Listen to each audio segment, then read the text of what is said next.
नमस्कार बच्चों, मैं विकास। स्वागत है आपका स्टडी मेरी जिद में। जैसा कि आपका हिंदी में टॉप 38 प्रश्नों की सीरीज चल रही है पुलिस कांस्टेबल भर्ती परीक्षा के लिए। जैसा कि आपका री एग्जाम जो होना है उत्तर प्रदेश पुलिस कांस्टेबल भर्ती परीक्षा का, उसी के लिए आज से आपकी जो टेस्ट सीरीज है वो शुरू हो रही है।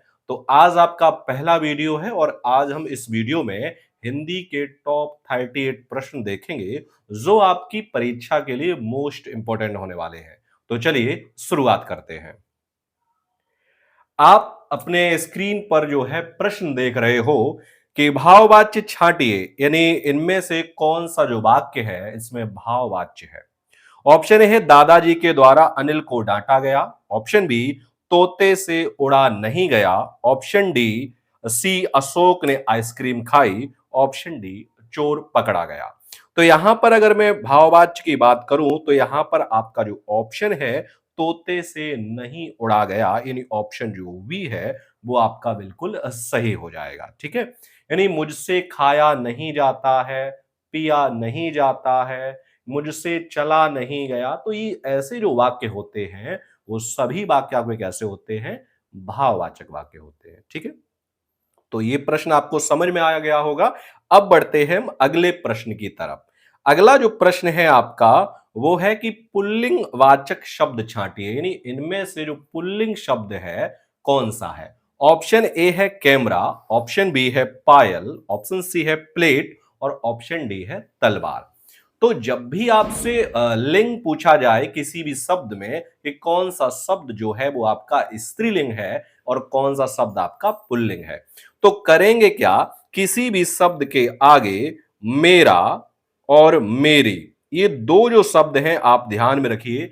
मेरा शब्द यूज करेंगे हम पुल्लिंग के लिए, यानी पुरुष जो होता है वो किसका प्रयोग करता है, मेरे शब्द मेरा शब्द का। और मेरी कौन यूज करता है, तो मेरी करती है लड़की।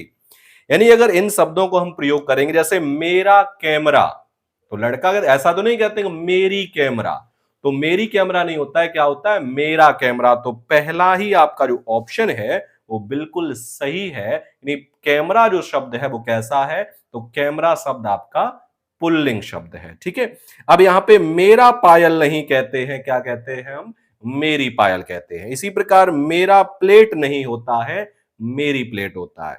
मेरी तलवार होता है, ना कि मेरा तलवार होता है।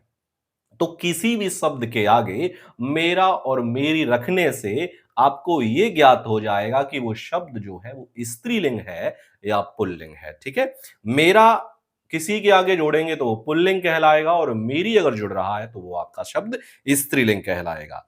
आगे बढ़ेंगे और प्रश्न अगला देखेंगे। प्रश्न है कि हथियाना, चिकनाना किस प्रकार की क्रियाएं हैं। ऑप्शन ए नाम धातु। ऑप्शन बी प्रेरणार्थक क्रिया। ऑप्शन सी यौगिक क्रिया। ऑप्शन डी असंयुक्त क्रिया। तो हथियाना और चिकनाना ये जो क्रियाएं हैं ये आपकी नाम धातु क्रियाएं हैं, यानी ऑप्शन जो ए है वो आपका बिल्कुल सही हो जाएगा।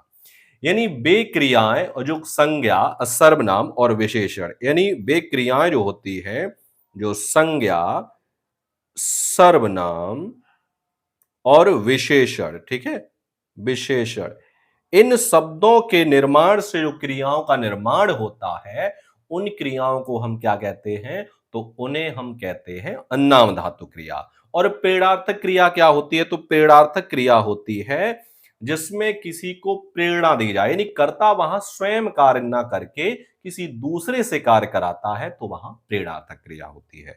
यौगिक क्रिया आपकी दो शब्दों से मिलकर बनी होती है और संयुक्त क्रिया भी। ठीक है, चलिए आगे बढ़ेंगे और प्रश्न अगला देखेंगे। प्रश्न है कि जो शब्द वाक्यांशों, वाक्य अथवा शब्दों को जोड़ते हैं उन्हें क्या कहते हैं। ऑप्शन ए व्याधिकरण। ऑप्शन बी संबंधीकरण। ऑप्शन सी समानाधिकरण। ऑप्शन डी समुच्चय बोधक। यानी दो शब्दों, दो वाक्यों को जोड़ने वाले शब्दों को हम क्या कहते हैं, तो उन्हें हम कहते हैं समुच्चय बोधक। यानी जो ऑप्शन डी है वो आपका बिल्कुल सही हो जाएगा।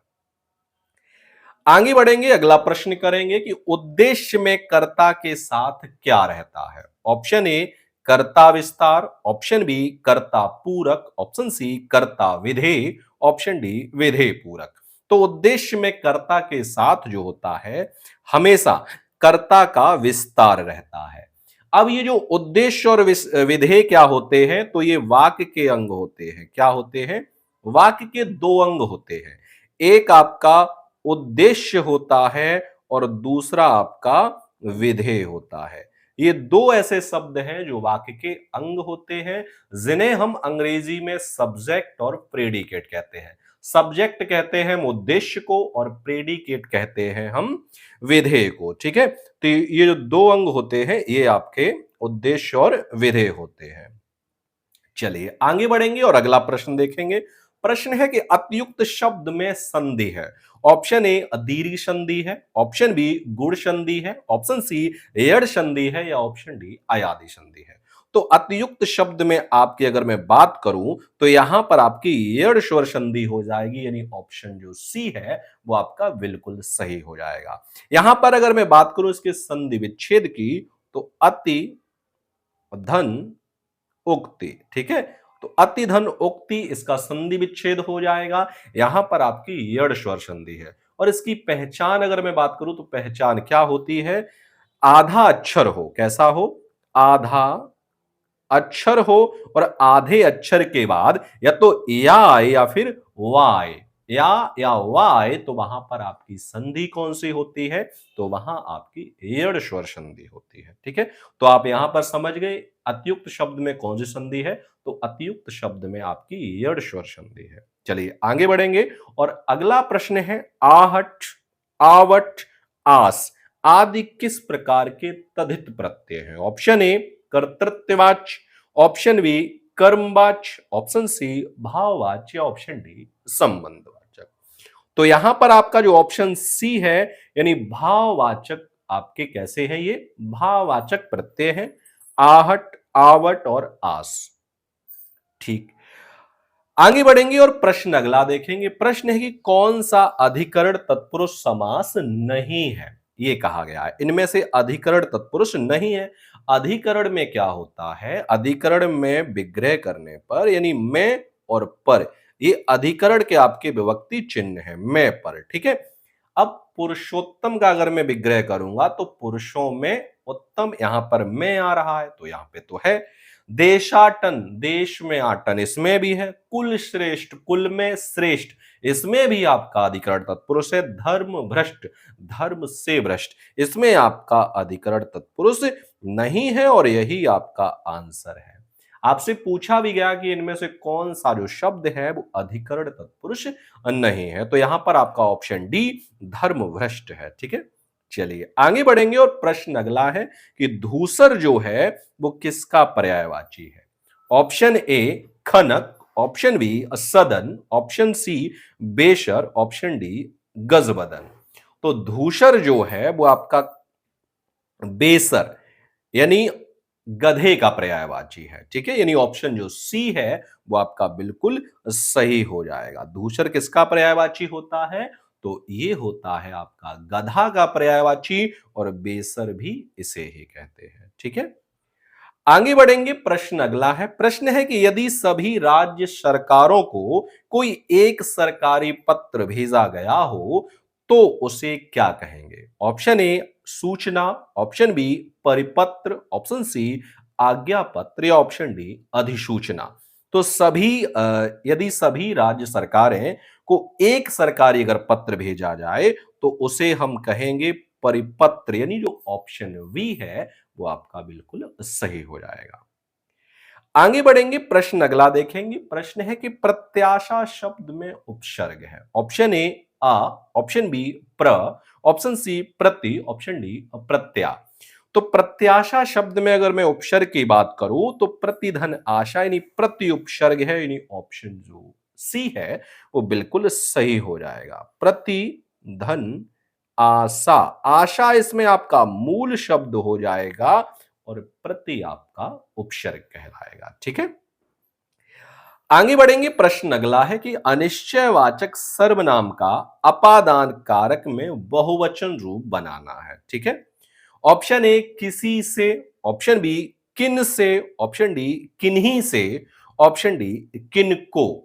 तो यहां पर आपको बहुवचन रूप बनाना है तो बहुवचन जो बनेगा किन्हीं से, किन्हीं से अलग यानी बहुवचन किस यानी एक होता है, या किसी किसी के लिए कह दे तो बहुवचन, किन्हीं के लिए कह दे तो बहुवचन के लिए इसका प्रयोग हो जाएगा। ठीक है, आगे बढ़ेंगे। प्रश्न अगला है, निम्नलिखित विकल्पों में से एक सही विकल्प दिया गया है, यानी चार आपको वाक्य दिए गए हैं, तो इन चारों में से कौन सा जो है वो आपका शुद्ध है। ऑप्शन ए, जीवन क्षणभंगुर है, व्यर्थ नष्ट ना करें।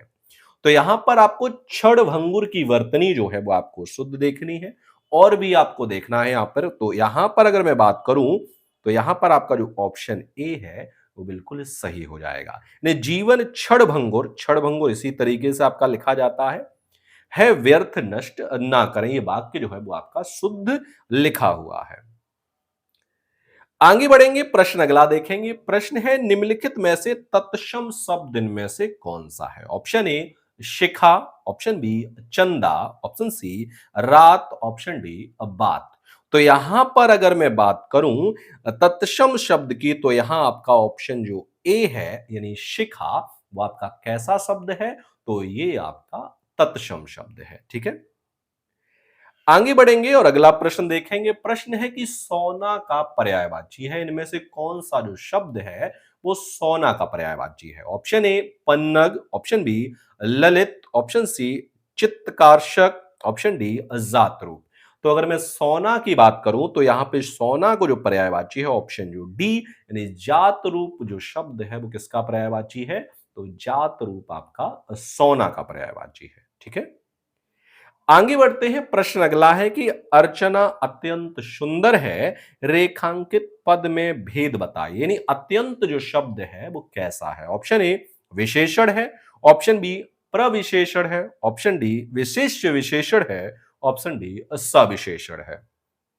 तो यहां पर जो अत्यंत शब्द है वो आपका प्रविशेषण है, यानी ऑप्शन जो वी है वो बिल्कुल सही हो जाएगा। अब प्रविशेषण क्या होते हैं, वे शब्द जो विशेषण की भी विशेषता बतलाते हैं उन्हें हम क्या कहते हैं, तो उन्हें हम प्रविशेषण कहते हैं। यानी वे शब्द जो विशेषण की भी विशेषता बतलाते हैं उन्हें हम प्रविशेषण शब्द कहते हैं। ठीक है, आगे बढ़ते हैं। प्रश्न अगला है कि सर्प, मेढक, सिंह, घोड़ा, वानर, हाथी आदि को समझाने वाला शब्द है, यानी एक ही शब्द के अनेक अर्थ हैं, और किस शब्द के हैं। ऑप्शन ए पशु के हैं, ऑप्शन बी शिव के हैं, ऑप्शन सी हरि के हैं, या ऑप्शन डी कपिश के हैं। तो सर्प, मेढक, सिंह, घोड़ा, वानर, हाथी, ये सभी जो शब्द हैं वो हरि के अनेकार्थी हैं। ठीक है, यहां पर आपका जो ऑप्शन है वो सी आपका बिल्कुल सही हो जाएगा। आगे बढ़ेंगे, प्रश्न अगला देखेंगे। प्रश्न है कि दांत काटी रोटी का अर्थ क्या होगा। ऑप्शन ए गहरी दोस्ती, ऑप्शन बी प्रतिवादी करना, ऑप्शन सी गहरी दुश्मनी, ऑप्शन डी पीछे पड़ना। तो दांत काटी रोटी का जो अर्थ है वो हो जाएगा आपका गहरी दोस्ती, यानी ऑप्शन जो सी ए है सॉरी, वो बिल्कुल आपका सही हो जाएगा। दांत काटी रोटी मुहावरे का अर्थ क्या होगा, तो वहां हो जाएगा आपका गहरी दोस्ती। आगे बढ़ते हैं, अगला प्रश्न है कि समीप, छोटा तथा गौड़ के अर्थ में कौन सा उपसर्ग आता है। ये सभी जो है किस उपसर्ग के हैं। ऑप्शन ए और, ऑप्शन बी उत, ऑप्शन सी उब, ऑप्शन डी उप। तो यहां पर आपका जो आंसर है ऑप्शन जो डी है यानी उप। ये सभी जो है वो उपसर्ग के अर्थ है, समीप, छोटा तथा गौड़। आगे बढ़ेंगे और प्रश्न अगला देखेंगे। प्रश्न है कि मुझे बताओ कि तुम्हारा जन्म कब और कहां हुआ। वाक्य का भेद बताइए। ऑप्शन ए सरल वाक्य है, ऑप्शन बी आश्रित वाक्य है, ऑप्शन सी संयुक्त वाक्य है, या ऑप्शन डी मिश्र वाक्य है। तो मुझे बताओ कि, तो यहां पर आप देख रहे हो कि शब्द आया है, तो समझ जाओ यहां पे मिश्र वाक्य है, यानी ऑप्शन जो डी है वो आपका बिल्कुल सही हो जाएगा। यानी मुझे बताओ कि, क्या बताओ कि तुम्हारा जन्म कब और कहां हुआ है, तो यहां पर आपका मिश्र वाक्य है। आगे बढ़ेंगे, अगला प्रश्न देखेंगे। प्रश्न है कि स्पर्श व्यंजन कंठ ध्वनि, अघोष और महाप्राण ध्वनि है, यानी स्पर्श व्यंजन भी है और कंठ ध्वनि भी है, अघोष भी है और महाप्राण भी है। तो यहां पर का जो है स्पर्श व्यंजन भी है, गा भी स्पर्श व्यंजन है, खा और घा ये सभी स्पर्श व्यंजन है। अब हमें यह देखना है अघोष और महाप्राण। अघोष भी होना चाहिए और आपका महाप्राण भी होना चाहिए। तो क मैंने बताया आपको वर्ग होते हैं क, ख, ग और घ और इज्ञा।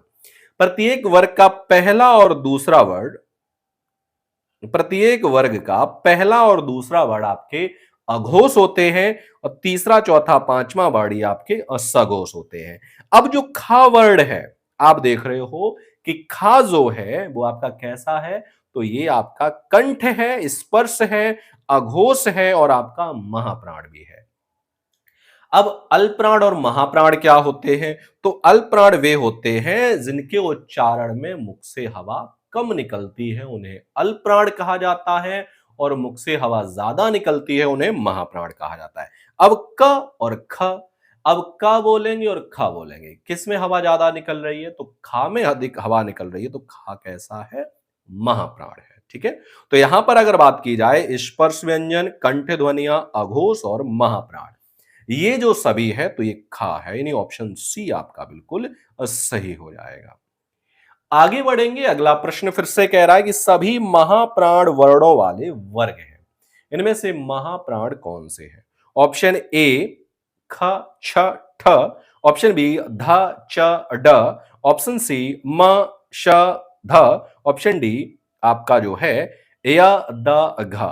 अब खा, ठीक है, महाप्राण है, चा छा ये भी महाप्राण है, टा ठा ये भी महाप्राण है। तो ऑप्शन जो ए है वो आपके इसमें सभी महाप्राण ध्वनि आ जाएंगी, यानी प्रत्येक वर्ग का दूसरा और चौथा वर्ड ये आपके कैसे होते हैं? तो ये महाप्राण ध्वनियां होती है। ठीक है, ऑप्शन ए बिल्कुल सही हो जाएगा। आगे बढ़ेंगे, प्रश्न अगला देखेंगे। प्रश्न है कि देवनागरी लिपि का सर्वप्रथम प्रयोग कहां हुआ था? ऑप्शन ए पाणिनिकृत अष्टाध्यायी में, ऑप्शन बी अपभ्रंश साहित्य में, ऑप्शन सी अमीर खुसरो की पुस्तकों में, ऑप्शन डी जयभट्ट के शिलालेख में।